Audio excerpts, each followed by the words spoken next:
नमस्कार। सैकड़ों बार सुनी है ये कहानी कि खुदा हर जगह मौजूद नहीं रह सकता था, इसलिए उसने मां बनाई। लेकिन आगे की कहानी किसी ने नहीं सुनाई। आज मैं सुनाती हूं। ऐसा नहीं कि मां को बनाकर खुदा ने कोई जश्न मनाया, बल्कि सच तो यह है कि वो बहुत पछताया। अब उसका हर एक जादू किसी और ने चुरा लिया, वो जान भी नहीं पाया। खुदा का काम था मोहब्बत, वो मां करने लगी। खुदा का काम था हिफाजत, वो मां करने लगी। खुदा का काम था बरकत, वो भी मां करने लगी। देखते ही देखते कोई और उसके सामने परवरदिगार हो गया।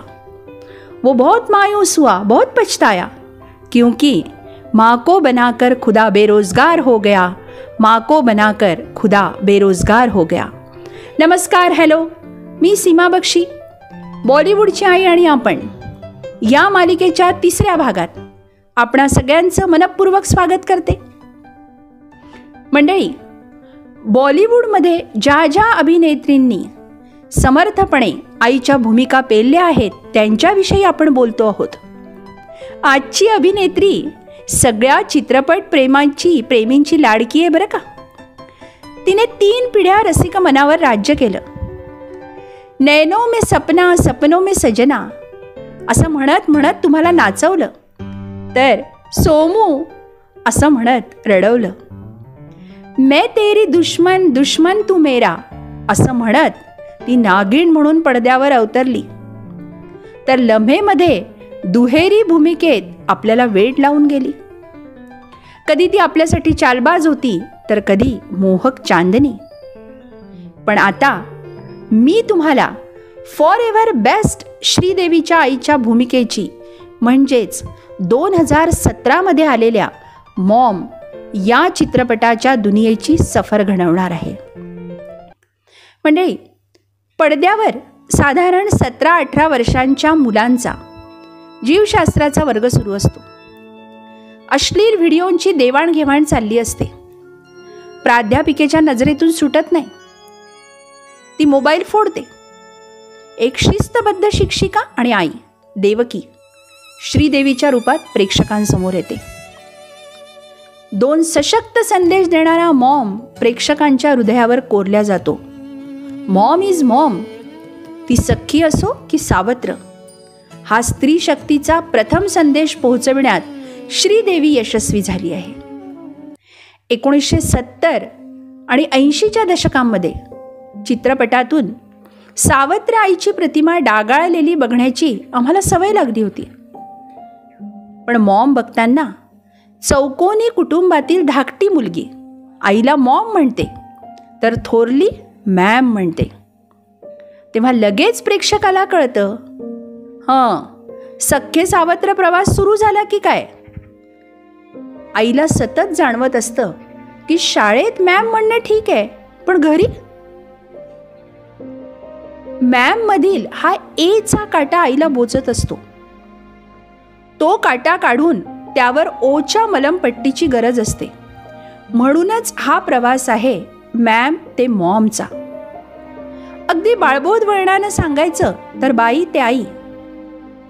आणि मंडळी, श्रीदेवीचा हा प्रवास अगदी सगळ्यांनी बघायलाच हवा। आपल्या मुलीवर बलात्कार करणाऱ्यांना स्वतःच्या पद्धतीने शिक्षा देणाऱ्या आईची ही गोष्ट आहे। वरवर बघता ही मुलीच्या बलात्काराच्या बदल्याची कथा वाटत असली तरी नीतिमूल्ये जपणाऱ्या आईला जेव्हा वाईट आणि फारच वाईट यामधलं एक निवडायचं, तर ही अतिशय पुसट सीमारेषा पार करण्यात आई विजयी होते। आर्याने आपणास आई म्हणून स्वीकारावे ही देवकीची धडपड चाललेली असतानाच आर्यावर बलात्कार होतो। बलात्काराच्या वेळी ते 4 जण जेव्हा वारंवार म्हणतात, बुला अपनी माँ को, बुला अपनी माँ को, त्यावेळी तर आई घरी आर्याची वाट बघत असते। पण त्यानंतर आरोपींना शिक्षा देण्यास श्रीदेवी म्हणजेच देवकी आई जी प्रकट होते ती त्या पाशवी वृत्तीला जगातून नाहीसे करेपर्यंत श्वासच घेत नाही. मॅम जाऊन मुलीच्या तोंडात जेव्हा मॉम हे शब्द उमटतात तेव्हा तिची ताकद अधिक वाढते. जिने कधी बंदूक बघितली सुद्धा नाही ती गोळ्या घालून त्या नराधमाला ठार मारते. मंडळी, जगात आईचे सामर्थ्य कुणीही जाणू शकत नाही. देवकीसारखी आई मुलीच्या खंबीरपणे पाठीशी उभी राहते. अन्यायाशी लढताना आईने मुलीच्या पाठीशी उभे राहायलाच हवे. सावत्रपणाची भावनेचे प्रेमात रूपांतर होताना आईचा हा प्रवास आपण नक्कीच बघायला हवा. आणि श्रीदेवीची भूमिका तर तारीफे काबिल आहे. आणि आपल्या तोंडातून नकळत उद्गार निघतील, वाव मॉम. मैं कभी बतलाता नहीं, पर अंधेरे से डरता हूँ मैं माँ.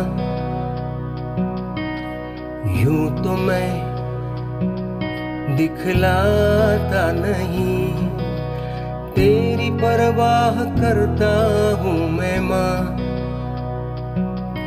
तुझे सब है पता मेरी माँ, तुझे सब है पता मेरी माँ.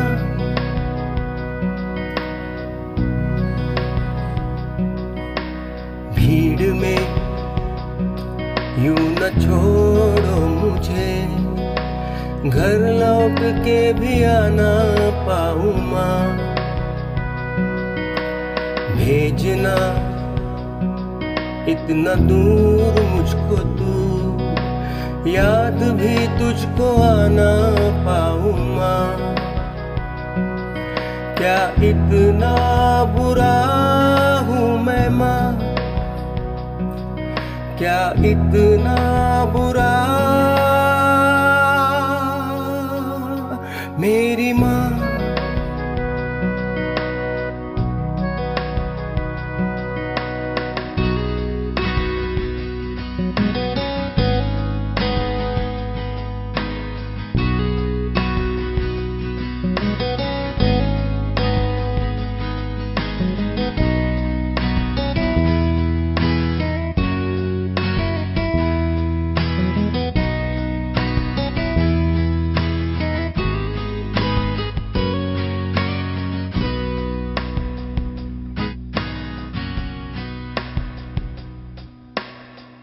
जब भी कभी पापा मुझे जो जोर से झूला झूलाते हैं माँ, मेरी नजर ढूंढे तुझे, सोचूं यही तू आके थामेगी माँ.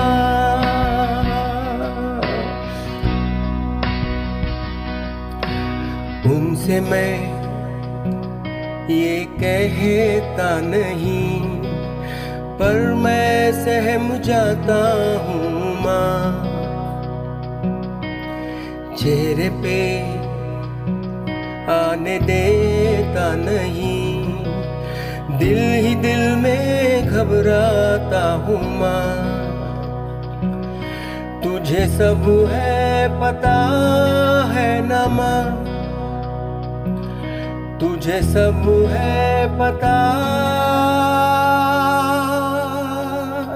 मेरी माँ. अरे वा, बरोबर ओळखलत की आपण. आनंद जागीरदार यांचा हा स्वर होता. मंडळी, अकोल्यातील ख्यातनाम गायक आनंद जागीरदार यांनी हे गीत गायलं होतं. अतिशय भावपूर्ण आवाजात ते तुमच्यापर्यंत पोहोचवलं होतं. धन्यवाद आनंद. तर मंडळी, आपण बोलत होतो श्रीदेवीबद्दल. श्रीदेवीने तब्बल 15 वर्षानंतर चित्रपटसृष्टीत पुन्हा पदार्पण केले ते 2012 मध्ये, म्हणजे मॉमच्या पूर्वीचा चित्रपट, ज्याचं नाव होतं इंग्लिश विंग्लिश. या वेगळ्या धाटणीच्या चित्रपटातून यामध्ये ती एक कर्तव्यदक्ष पत्नी आणि प्रेमळ मुलांचे काळजीपूर्वक पालन पोषण करणारी सामान्य आई आहे. तिला जेव्हा कळतं की आपल्याला इंग्लिश येत नाही याची मुलांना आणि नवऱ्याला लाज वाटते, तेव्हा ती जिद्दीने इंग्लिश शिकते. परदेशात गेल्यानंतर तिथला माणूस जेव्हा तिला विचारतो, how are you going to manage in our country if you don't know English, त्यावर ती उत्तरते, like you are managing in our country without Hindi.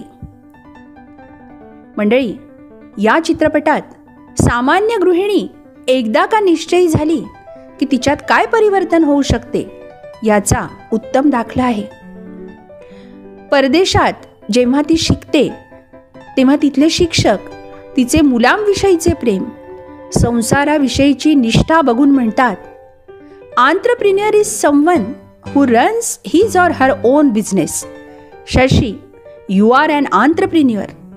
तिचं भूमिकेचं नाव आहे शशी आणि ही आई समर्थपणे परदेशात वावरते. ती आई आणि बायको म्हणून जेव्हा स्वतःचे आत्मपरीक्षण करते ना, त्याने हे दिसून येतं की सुशिक्षित आणि सुसंस्कृतता या दोन वेगवेगळ्या गोष्टी आहेत. तिचा एक संवाद फारच मार्मिक आहे. ती म्हणते, अगर मैं अपने सब्जेक्ट में ही फेल हो गई तो दूसरे सब्जेक्ट में पास होने से क्या फायदा. मंडळी, श्रीदेवीचे कित्येक भक्त तिच्यावर ग्रंथ लिहू शकतील. तिच्या अकाली जाण्याने एका समर्थ अभिनेत्रीला आपण मुकलो हेच खरे. कित्येक अविश्वसनीय भूमिका तिने विश्वसनीय करून दाखवल्या आणि मॉम बघताना तर मनोज मुंतशीर यांच्या कवितेची आठवण होतच राहते आणि होतच राहते आणि त्याचे श्रेय श्रीदेवीलाच जाते. कौन हो तुम, इस कदर नाजुक हो कि हाथ लगाने से पिघल जाती हो और इस तरह मजबूत हो कि पर्वतों को चीर कर नदियों से निकल जाती हो. तुम्हारी आवाज़ इतनी मध्यम है कि वक्त को भी लोरियां गाकर सुला दे और यही आवाज़ जब औलाद की हक में गूंज उठे तो चट्टान जैसी मुश्किलों को तिनके की तरह उड़ा दे. ऐसी ठोकर नहीं बनी जो तुम्हें गिरा सके, ऐसी ठोकर नहीं बनी जो तुम्हें गिरा सके, फिर भी रोज हाथों से गिरती हो दुआओं की तरह. धूप जैसे तपते हौसले हैं तुम्हारे, खुद नजर आती हो छाँव की तरह. पहचान गया मैं तुम्हें, जान गया कि तुम कौन हो.